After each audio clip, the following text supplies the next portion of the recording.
Why are enviro justice advocates mad about the Inflation Reduction Act? And Chevron funds news sites? Welcome to the Climate Recap from the Beckisphere Climate Corner, your go-to place for international and US-based climate news. I'm Becky Hogue, a climate communicator. I think I've earned that title. Today is Monday, August 22nd. Let's jump right into today's news. Let's start with some extreme weather events. China issued its first national drought alert of the year as wildfires raged. A special team has been mobilized to protect crops along the Yangtze River from scorching temperatures. Rainfall is not coming unless it's cloud-seeded. At least, rainfall isn't coming to that part of the country. In the western province of China, at least 16 people were killed from flooding caused by heavy rainfall. In Africa, a wildfire in northern Nigeria rages on and has killed at least 38 people, mostly in the east bordering Tunisia, which was baking at about 118 degrees Fahrenheit or 48 degrees Celsius. Hundreds in the area have suffered burns and respiratory illnesses. Meanwhile, forest fires began raging 200 kilometers southeast of Moscow, Russia, Thursday. Despite the distance, Moscow breathes in the smoke. Temperatures in Moscow are expected to reach 91.4 degrees Fahrenheit or 33 degrees Celsius this week. That's hot, but still far from the record made in 2010 at 38.2 degrees Celsius. Other parts of Europe, specifically France, Austria, and Italy, were hit by major storms on Thursday that killed at least 12 people, including 3 children. Heavy rains and winds struck the region, causing flash floods and deadly tree falls. We talk a lot about drought in the western half of the US, but now we need to talk about it in the Northeast. All of Massachusetts and Rhode Island and much of Connecticut are in a drought. Massachusetts, New York, and New Jersey have seen 2 to 6 inches of rain less than normal levels over the past 60 days. Okay, we have 2 climate studies today. A new study published in the journal Nature set out to look at current and potential worldwide bike adoption trends for short-distance travel and how an increase in adoption could impact climate and human health. The researchers began developing the first global dataset for bicycle ownership, starting with data from 60 countries, from 1962 to 2015. They found the global production of bikes increased during that time at a rate faster than cars. The 1970s was particularly a good time for bike purchases. Yet, biking still represents less than 5% of commutes in most countries, and the researchers found that increased bike ownership doesn't necessarily mean increased bike usage. A worldwide pro-bike policy and infrastructure development, similar to what is currently in the Netherlands and Denmark, is needed to spur climate and human health improvements. However, not all countries have a flat terrain, and most haven't produced the infrastructure, bike culture, or high environmental concern that the Netherlands and Denmark have. Increased car use can lead to decreased bike use, not just because it's a trade-off, but also because biking in a car-dominated area can be dangerous. But if biking was more incentivized and prioritized in infrastructure, and everyone in the world cycled about 1.6 kilometers a day, like in the case of Denmark, it could reduce a UK's worth of global emissions. If it goes up to everyone biking about 2.6 kilometers a day, it would drop global passenger fleet emissions by 20%. These are all according to 2015 numbers, by the way. More cycling also leads to a decrease in adult obesity and traffic-related deaths. Meanwhile, in the US, a Princeton study looked into how burying power lines could reduce power outages during extreme weather events. It used Harris County, Texas, as an example because it has the densest population along the Gulf Coast. The country was hit by Hurricane Laura in 2020 and Hurricane Ida in 2021. After those hurricanes hit, the area experienced heat waves. These compounding risks are expected to increase due to climate change.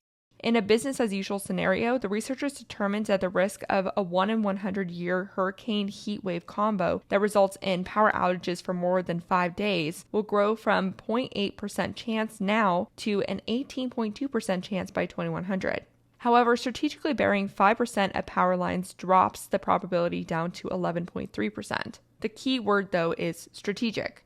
Current practices bury power lines mostly at random. Prioritizing more at-risk communities could reduce the number of people impacted by these events. The researchers stressed the importance of collaboration between engineers, climate modelers, and city planners. Okay, we have 2 climate victories today, and I'm going to share one now, and I'm going to share one at the end, like I did last time. Black Diamond Coal is facing federal charges for allegedly faking coal dust tests for its mining machine operators in Floyd County, Kentucky. Coal dust causes black lung disease, a fatal illness that has been on the rise recently in Appalachia due to several geological factors. But companies lying about it definitely doesn't help the situation. If convicted, the company could face steep fines, and the dust sampler supervisor could face fines or imprisonment. Okay, but speaking of coal-related pollution, our first climate fail of the day involves the Texas Valley Authority dumping coal ash in South Memphis, a historically black community. This new 9-year plan came right after the community just won a case against Valero Energy and Plains All-American, who wanted to put a pipeline near the town. Back to the start again, but this time there's nothing community members can do about it. This waste is laced with mercury, arsenic, and other contaminants that will get dumped in the community waste site and covered with dirt. This won't help the chemicals from blowing with the breeze or impacting groundwater. Residents say the nation's largest utility company, TVA, failed to consult with them adequately or seriously to consider less harmful alternatives.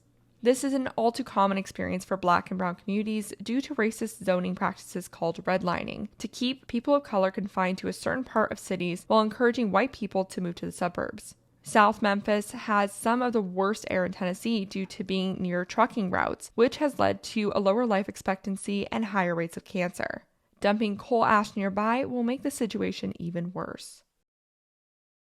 Continuing with the theme of environmental justice issues, EJ advocates are slamming the Inflation Reduction Act for selling out communities that live near fossil fuel plants, many of which are lower income or communities of color. They say the plant's fossil fuel and carbon capture provisions will result in people being subjected to even more associated pollution.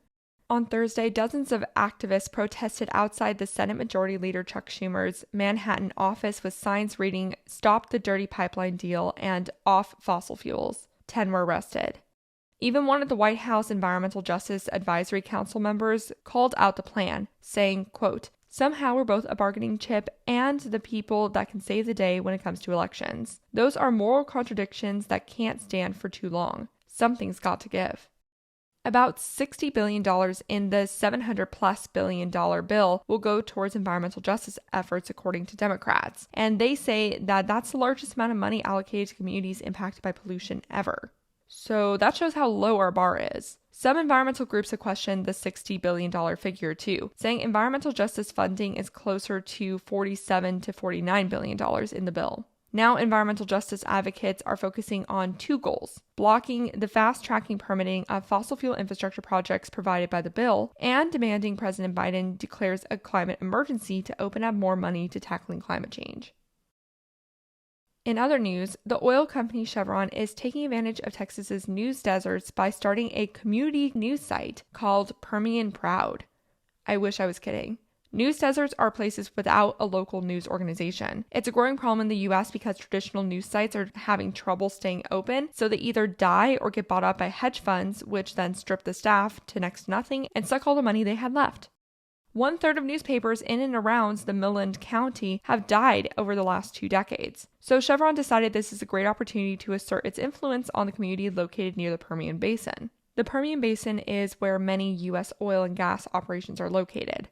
Now, to be fair, Chevron does have its brand all over the site, and Permian Proud does talk about community-based stuff. But once you enter the industry tab, it's entirely Chevron propaganda. Some of the top stories in this section right now include Permian Basin International Oil Show donates $282,000 in scholarships for local students, and new solar energy fields in Permian Basin to lower Chevron's carbon intensity, and Houston Chronicle, Permian Basin economy could thrive for years to come as oil industry modernizes.